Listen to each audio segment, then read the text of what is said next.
माध्यमातून शिवाजी महाराजांचा पुतळा ज्याची विटंबना झाली त्याचा आम्ही या ठिकाणी निषेध करत आहोत।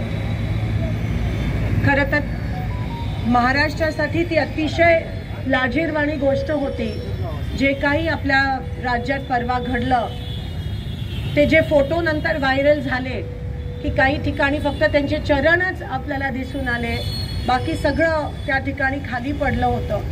ते अनेक जणांना बघवलं नाही, अंगावर शहारा येत होता की अशी जर वेळ येत असेल महाराजांवर आणि जरी मूर्ती एक प्रतिमा जरी असली, एक औपचारिकता जरी असली तरी त्या मागच्या ह्या सरकारच्या असलेल्या ज्या भावना आहेत किंवा अतिशय खालच्या पातळीला जाऊन महाराजांचं नाव वापरलं जात असेल आणि आज त्यांच्या पुतळ्याची ह्या पद्धतीत खरं तर ती विटंबना करण्यात आली।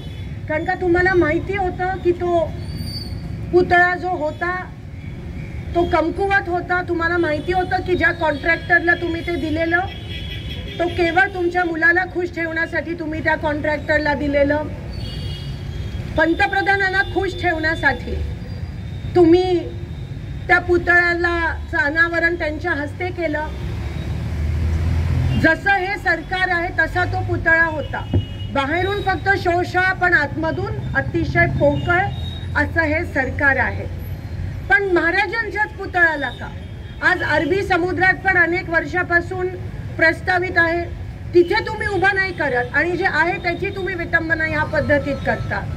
त्याच्यानंतर त्या गोष्टीला अतिशय छोटं असं तुम्ही म्हणतात हवा एवढी होती की तो पुतळा त्या ठिकाणी पडला। म्हणजे ह्या पद्धतीचं मुख्यमंत्र्यांकडून भाष्य होत असेल तर आज जनतेने कुठे बघितलं, कुठे बघायला पाहिजे?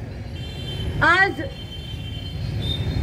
बदलापूरमध्ये जे काही घडलं, आज 4 वर्षाच्या लहान मुलींना पण सोडलं नाही आहे या विकृत मानसिकता असलेल्या लोकांनी किंवा या सरकारने, आणि म्हणतात त्याच्या मागे राजकारण आहे। या पुतळ्याच्या मागे म्हणतात हवा एक वेगळं कारण आहे। म्हणजे ह्या पद्धतीत जर त्यांचं बोलणं असेल तर एकंदरीत दिसून येतं की ते आता सापडले गेले आहेत। त्यांची उलटी गिनती सुरू झाली, त्यांना उत्तरं नाही आहेत लोकांना द्यायला, ते फक्त लाडक्या बहिणीच्या मागे लागलेत। नक्कीच आधी ते आतमधून पैसे देत होते अनऑफिशियली, आता ऑफिशियली पैसे देत आहेत आणि म्हणून ते अजून 1 महिना मागतायत। निवडणुका जाहीर करत नाही आहेत। आज महापालिकेच्या निवडणुका नाही आहेत, राज्याच्या निवडणुका पुढे ढकलल्यात कारण का अजून पैसे वाटप त्यांना करायचे। पण लोक हुशार झाले आहेत, आमच्या बहिणी खूप हुशार आहेत, घेतील त्यांच्याकडून। पण जी महिला या महाराष्ट्रात सुरक्षित नाही आहे, जे महाराज या महाराष्ट्रात सुरक्षित नाही आहेत, ते या लोकांना कधीच मदत करणार नाहीत। या सरकारवरचा सामान्य लोकांचा विश्वास आता उडालेला आहे। तुम्ही कितीही प्रयत्न करा, कितीही योजना आणा, आता महाराष्ट्राची लोक बळी पडणार नाही आहेत। त्या गोष्टीचा आम्ही या ठिकाणी निषेध करत आहोत आणि निवडणुका पुढे ढकलला त्याचा निषेध करत आहोत। महाराजांचा पुतळा या ठिकाणी उद्ध्वस्त झाला त्याचा निषेध करत आहोत।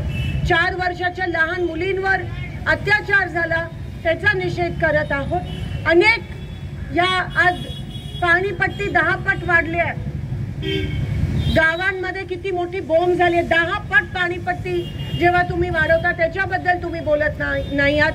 भ्रष्ट सरकार आहे हे महायुतीचं। त्या गोष्टीचा आम्ही आज महाविकास आघाडीच्या माध्यमातून निषेध मोठ्या प्रमाणात करत आहोत। पण आता खरंच रस्त्यावर उतरून पेटून उठायची वेळ आली आहे। लोकांना कळून चुकलंय, जे तुम्हाला लोकसभेच्या निवडणुकीत दिसलं तेच चित्र आता विधानसभेत या ठिकाणी दिसणार आहे। पण लाजिरवाणी गोष्ट आहे महाराष्ट्रासाठी। एकीकडे शिवाजी महाराजांचा पुतळा उद्ध्वस्त होतो, दुसरीकडे पुरोगामी महाराष्ट्राच्या, सावित्रीच्या महाराष्ट्राच्या, जिजाऊच्या महाराष्ट्राच्या, रमाबाईच्या महाराष्ट्राच्या, अहिल्याच्या महाराष्ट्राच्या ज्या मुली आहेत त्यांच्यावर अत्याचार होतो। मग नेमकं आज लोकांनी जावं तरी कुठे? एवढाच या ठिकाणी बोलते, माझा निषेध नोंदवते आणि इथेच थांबते।